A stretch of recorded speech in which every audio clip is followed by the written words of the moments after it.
Bonsoir à toutes et à tous. Ce soir, je vous emmène dans l'histoire d'une femme dont la vie ressemble à une succession d'épreuves que peu auraient pu surmonter. Comment survit-on à un cancer dévastateur à seulement 22 ans? Comment trouve-t-on la force de séduire des millions de téléspectateurs, de se réinventer, puis de continuer à rayonner après avoir perdu l'amour de sa vie? Voici le parcours de Véronique Jeannot. Actrice adulée, mais surtout survivante hors du commun. Un destin brisé trop tôt. À la fin des années 1970, Véronique Jeannot est en pleine ascension. Révélée dans Le Jeune Fabre en 1972 par Cécile Aubry, elle enchaîne avec Paul et Virginie et Aurore et Victorien. Son visage franc, son sourire lumineux, cette sincérité rare à l'écran, tout la prédestine à une carrière brillante. En 1979, elle tourne Le Toubib aux côtés d'Alain Delon. Elle a 22 ans, une ambition intacte, jusqu'au moment où un malaise inquiétant l'envoie consulter. Le diagnostic tombe, implacable. Cancer de l'utérus. Forme agressive. L'annonce pulvérise ses projets et ses rêves de maternité. Les médecins imposent une chimiothérapie immédiate. Les mois qui suivent deviennent un tunnel de souffrance. Perte des cheveux, fatigue écrasante, et surtout cette certitude que son corps ne pourra plus jamais donner la vie. C'était comme si on m'avait arraché une partie de moi-même, confiera-t-elle. À plusieurs reprises, l'idée d'en finir lui traverse l'esprit. Pourtant, au milieu de cette obscurité, une étincelle subsiste. Peut-être un instinct de survie, peut-être la volonté de ne pas laisser la maladie dicter la fin de l'histoire. Elle s'accroche, se tourne vers la philosophie bouddhiste, apprend à accepter l'inacceptable. En 1981, elle est en rémission. Milk, Pause Café, le rôle d'une vie. Cette même année, on lui propose Pause Café. Elle y incarne Joëlle Mazar, assistante sociale au grand cœur. Derrière les dialogues, Véronique infuse ses propres cicatrices. Le public voit une femme forte, compatissante, mais ignore qu'elle a déjà affronté la mort et perdu son rêve de maternité. Ce rôle devient une catharsis et un triomphe télévisuel. La France entière s'attache à ce personnage, et par ricochet, à la femme qui l'incarne. Murmur, l'amour clandestin et la tragédie. En 1980, lors d'un shooting, elle rencontre Didier Pironi, pilote de Formule 1. Entre eux, le coup de foudre est immédiat, mais il est marié. Leur relation se vit dans l'ombre, faite de week-ends volés et de promesses murmurées. En août 1982, Pironi se brise les jambes lors d'un accident à Hockenheim. Véronique met sa carrière en pause pour rester à son chevet. Mais 5 ans plus tard, alors qu'il court en offshore, un accident en mer l'emporte. Elle est anéantie. Une partie de moi est morte avec lui. Convaincue que ce choc réactive son cancer, elle refuse toute chimiothérapie et se tourne vers les médecines douces. Contre toute attente, elle survit. Mais le vide laissé par Pironi ne se comblera jamais. Laurent Voulzy, l'accalmie fragile. Au milieu des années 1980, elle rencontre Laurent Voulzy. Leur duo Désir, Désir marque la mémoire collective. En privé, leur relation est tendre, fondée sur le rire et l'admiration mutuelle. Mais leurs chemins diffèrent. Elle aspire à la stabilité. Lui reste un créateur insoumis aux contraintes. Ils se séparent au début des années 1990, sans éclat. Véronique garde pour lui une affection indéfectible. Mon attachement pour lui durera jusqu'à ma tombe.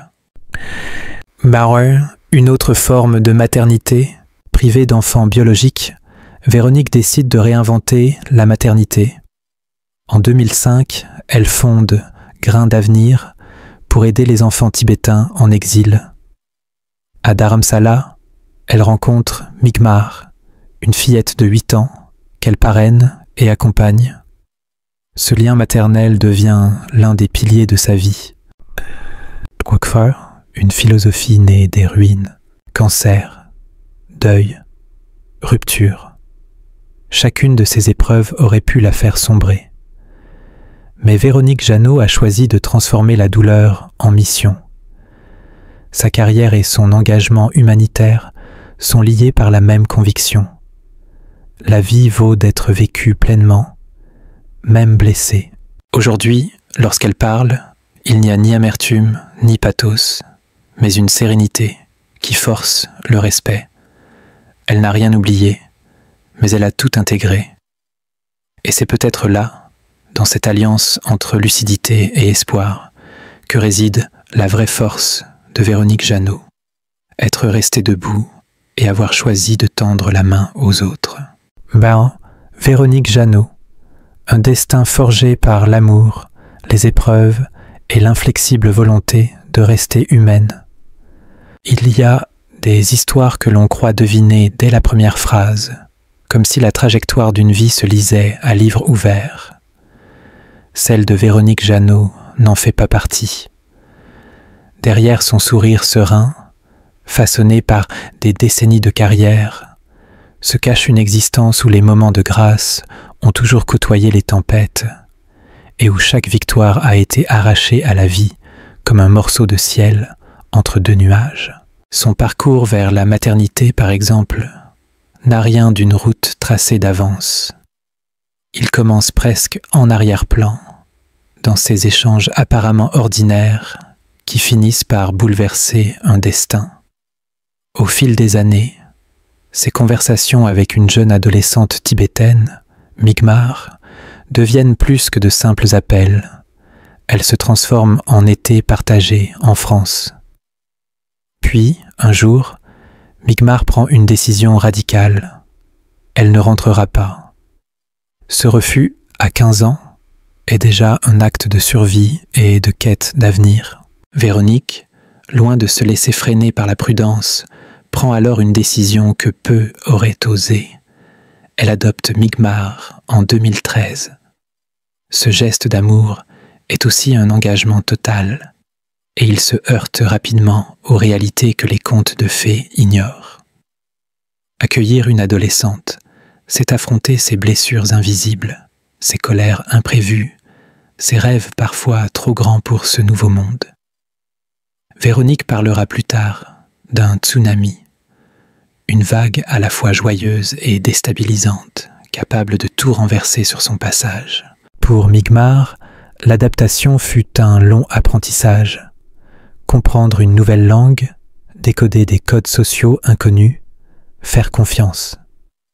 Pour Véronique, ce fut la découverte d'une maternité faite de tâtonnements, de compromis et d'amour inconditionnel. Ensemble, elles ont construit une relation faite de liens tissés jour après jour, de victoires silencieuses et de confiance retrouvée. Aujourd'hui, Migmar a 25 ans. Elle rêve de cinéma et de narration et s'exprime à travers sa propre chaîne YouTube, preuve que ce choix courageux de 2013 a semé bien plus que des souvenirs. Il a planté les racines d'un avenir. Mais la vie, pour Véronique, ne se résume pas à cette belle histoire d'adoption. Elle est aussi une succession de batailles. Après avoir affronté le cancer, surmonté des deuils sentimentaux et traversé des tempêtes intimes, elle croyait avoir appris à reconnaître la menace.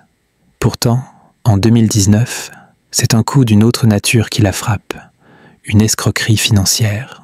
L'homme derrière cette fraude n'est pas un inconnu marginal. Robert L., Suisse charismatique, bien introduit dans les cercles où l'on parle placement et opportunité, a bâti pendant 10 ans une pyramide de Ponzi digne d'un roman noir financier. Promesses de rendement stable, documents impeccables, témoignages rassurants. Tout était orchestré pour séduire. Le décor était fastueux, Dîner parisien, yacht à Ibiza, appartement chic à Genève. À ses côtés, Véronique voyait un investisseur sérieux et non le prédateur qu'il était. L'illusion s'effondre lorsqu'un investisseur ruiné alerte la police. Les chiffres sont vertigineux. Entre 8 et 15 millions d'euros détournés, plus de 70 victimes. Certaines perdent tout. Un homme dort dans sa voiture, un autre ne peut plus financer son traitement vital. Pour Véronique, au-delà de la perte matérielle, dont elle tait le montant, c'est la confiance trahie qui pèse le plus. « Ce n'est pas qu'une question d'argent, confie-t-elle.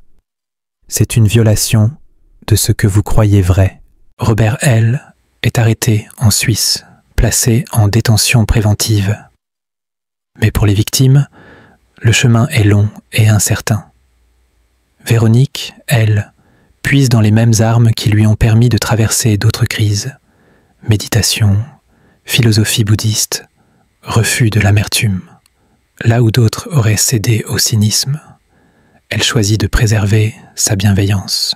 Cette résilience, elle l'a condensée dans son livre « Le présent est mon refuge ». Ce n'est pas un simple témoignage, mais une véritable méthode de survie. Accepter l'imprévisible, vivre dans l'instant, considérer le vieillissement comme un privilège et non comme une condamnation. Aujourd'hui installée dans le Var, auprès de sa chienne Chila, elle mène une vie simple, loin des artifices.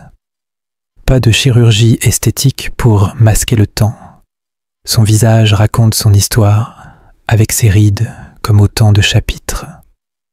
Elle entretient son corps par le yoga, les vitamines et un rituel quotidien de silence. Sur scène et à l'écran, elle continue à jouer, mais avec la lucidité de celle qui connaît la fragilité des instants. Les spectateurs se souviennent d'elle dans « Une femme d'honneur » et beaucoup lui écrivent pour dire que ses rôles ont changé leur vie. Véronique lit ses lettres avec la certitude que son héritage dépasse de loin la simple notoriété. Toujours curieuse, elle rêve encore de voyages inédits, nager avec les baleines, rencontrer les gorilles des montagnes. Et peut-être est-ce là la véritable leçon de sa vie. Ne jamais se replier, ne jamais céder à la peur. Comme elle l'a dit un jour, « À quoi bon sauver son corps si l'on ne sauve pas son âme ?» Dans ce monde où les coups pleuvent parfois sans prévenir, Véronique Jeannot continue de marcher, le cœur ouvert, prête à affronter les tempêtes, mais toujours tournée vers l'horizon.